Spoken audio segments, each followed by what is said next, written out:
Jadi orang yang dianggap layak tidak dia dianggap sebagai debater atau diskusi nasab ini. Jadi nanti ada tes keahlian, yaitu di dalam bidang fan, nahwu, dan sorof ini nanti akan dites hafalan dari kitab alfiahnya ya. Dia hafal tidak alfiahnya. Uji lolos kitab ini, apalagi meminsen alfiah, artinya kan harus ngelontok luar kepala 1000 bait alfiah itu. Itu pun kalau hanya hafal tidak cukup. Assalamualaikum warahmatullahi wabarakatuh. Pada kesempatan yang sangat berbahagia ini kita akan menyimak sebuah video, di mana dalam video tersebut kita akan menyimak tanggapan Gus Zaini terhadap perdebatan Teuku Qari dengan Syekh Hasan Kriting. Langsung saya ada simak videonya. Itu tadi adalah ringkasan dari wawancara dengan calon penyelenggara debat nasab ini, yaitu Kiai Haji Raden Mas Salim Fillah. Beliau menjelaskan, saya sitir di bagian yang paling poin, yaitu ada fit and properties. Sebetulnya itu aturan main standar baku ya. Dalam pagelaran apapun, ya, kompetisi apapun lah, itu mesti ada namanya kualifikasi. Mau Piala Dunia, ada kualifikasi Piala Dunia. Bahkan per zona dulu, ya, Liga 1, Liga 2 dan sebagainya. Memang semuanya itu nggak ujuk-ujuk mentas gitu. Memang mesti ada kualifikasi dulu. Ada syarat kelayakan dulu. Di situ kan ada 2 poin ya. Satu, penguasaan nahwu dan kitab. Yang kedua sebetulnya tentang psikologis gitu. Kalau psikologis itu mungkin ujian psikologis itu ya mungkin gampang lah untuk lolos. Cuman kalau bicara uji lolos kitab ini, apalagi meminsen alfiah, artinya kan harus ngelontok luar kepala 1000 bait alfiah itu. Itu pun kalau hanya hafal tidak cukup. Karena di sini kan terapannya alfiah dalam kaitannya dengan kemampuan memahami isi kitab dan membaca kitab. Berarti harus faham. Jadi bait dalam alfiah yang sebelah manapun dibacakan lalu dijelaskan atau dilanjutkan lalu dijelaskan apa kandungan di dalamnya. Mungkin begitu ya. Apalagi kalau bicara tentang nahwu. Nahwu itu ada 2 sisi sebetulnya. Ada yang sifatnya memang mahfudot ya, dihafalkan gitu. Walaupun sebetulnya nggak terlalu berkaitan sekali dengan kemampuan membaca kitab atau kemampuan memahami kitab. Misalnya contoh begini, kita kalau bicara nahwu ya, isim mausul. Kita tahu isim mausul itu apa. Contohnya man, emma, alladzi. Kita kan tahu itu isim mausul. Kita tahu ini isimnya mabni. Kita tahu itu. Tapi mungkin kita tidak tahu kalau isim mausul ternyata ada 2 kelompok. Ada yang am, ada yang khos. Sekarang apa kaitannya kemampuan membaca kitab dengan memahami itu am itu khos? Kira-kira kan kalau tidak mengerti man ini am atau khos kan tetap saja benar bacanya man. Tapi kan mungkin menjadi bermasalah dalam memaknai man ini isim mausul tapi yang am. Beda dengan alladzi yang khos misalnya begitu ya, misalnya gitu ya. Ya memang semuanya nahwu itu berkaitan dengan memahami kitab, tapi sebetulnya terkadang materi alfiah itu nggak hanya dalam memahami kitab, itu juga justru ada di dalam merangkai bahasa gitu ya. Jadi sebetulnya ini saya bicara tidak soal prediksi siapa yang akan lolos ya, tetapi saya bicara tentang ini satu sisi saya setuju bahwasanya memang harus ada fit and properties biar panggung besar itu nggak menjadi panggung yang tidak cocok siapa yang ngisi ya gitu ya. Kalau levelnya cocok debat online ya di online saja kan begitu, nggak perlu panggung terlalu besar. Maka inisiatifnya bagus sekali gitu. Jadi ada ujian dulu, ada kelayakan dulu. Kenapa? Karena kalau tidak lulus itu nanti khawatir baca kitab ngegas. Sebetulnya bukan masalah perbedaan ulama, tapi Anda memahaminya keliru.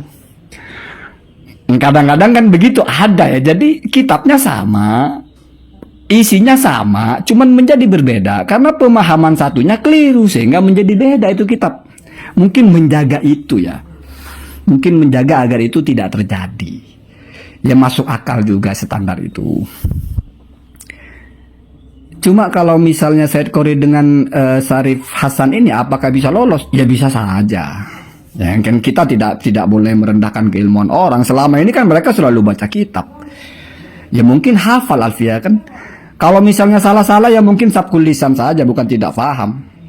Ya artinya kalau rigid ditanyakan benar-benar, coba sebutkan satu apa, kita baca satu bait alfiah, terus dijelaskan apa maksudnya, terus dicontohkan dalam kitab ini seperti apa, atau mungkin dalam Al-Quran seperti apa, atau misalnya coba baca ibarah ini, jelaskan maksudnya, ini tarkibnya apa dalam alfiah ini, masuk kepada bait yang mana. Wah, baru kalau begitu boleh berdebat, kalau enggak ya jangan. Wah ya, saya setuju dengan itu ya, setuju sekali. Walaupun kayaknya belum pernah ada perdebatan di Indonesia itu yang ada fit and proper testnya seperti itu.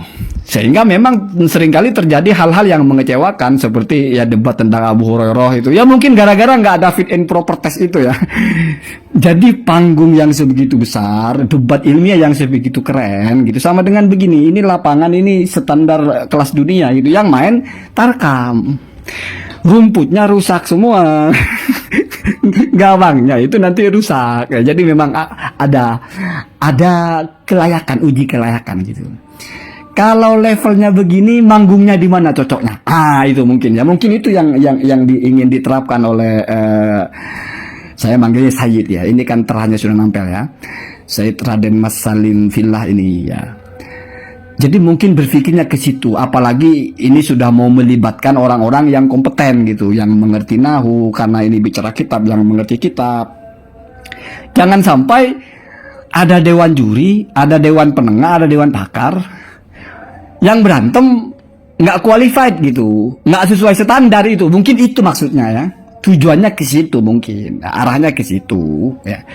Arahnya itu ingin, karena ya misalnya gini Pak, ada juri kori internasional misalnya, terus suruh menjurii lomba adu tartil orang yang levelnya baru Iqra jilid 4 gitu lah, gimana itu? Kan jadi bingung jurinya itu. Wah, kita ini sudah menjuri itu nggak lagi level tajwid, tapi sudah keindahan ya. Ini malah ada orang yang masih hak dengan kok sering ketukar begini pesertanya. Mungkin itu ya, mungkin. Jadi biar seimbang gitu. Karena ini mau diformatkan, karena kalau debat-debat sebelumnya baik yang online lah, yang offline kan sudah terjadi. Mungkin belajar dari situ, ada yang kurang. Mungkin mau ditambal itu, mau dilengkapi itu dengan cara pesertanya harus qualified dulu. Biar nanti nggak ada yang konyol gitu ya. Kalau kita simak kan begitu, takutnya nanti ini debat keren kok malah baca kitabnya berantakan, terus ditertawakan banyak orang. Ini jadi kayak ya itu tadi. Ya, walaupun seimbang misalnya, ya seimbang sama-sama tarkamnya misalnya, ini kok jadi kayak kita sudah jual tiket mahal-mahal, kita sudah panggil wasit yang levelnya yang biasa ngerumput di Eropa gitu, yang sudah biasa jadi wasitnya Liga Champion gitu. Ini yang tanding tarkam, kasihan wasitnya, mungkin ke situ ya. Semoga terlaksana, semoga apapun itu yang baik itu semoga bisa terlaksana. Kalau saya 50-50, mungkin terlaksana, mungkin tidak ya. Bisa saja kan yang peserta tesnya itu ngapain dites? Kayak kalau nggak percaya saya bisa, ya tidak perlu, mungkin begitu kan.